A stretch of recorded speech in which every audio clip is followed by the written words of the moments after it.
ॐ शिवाय नमः। ॐ सर्वात्मने नमः। ॐ त्रिनेत्राय नमः। ॐ हराय नमः।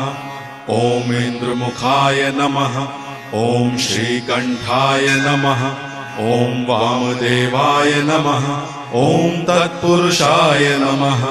ॐ ईशानाय नमः। ॐ अनन्तधर्माय नमः। ॐ ज्ञानभूताय नमः। ॐ अनन्तवैराग्यसिंहाय नमः। ॐ प्रधानाय नमः। ॐ व्योमात्मने नमः। ॐ युक्तकेशात्मरूपाय नमः।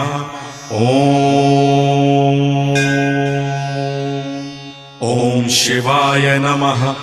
ॐ सर्वात्मने नमः। ॐ त्रिनेत्राय नमः। ॐ हराय नमः। ॐ इन्द्रमुखाय नमः।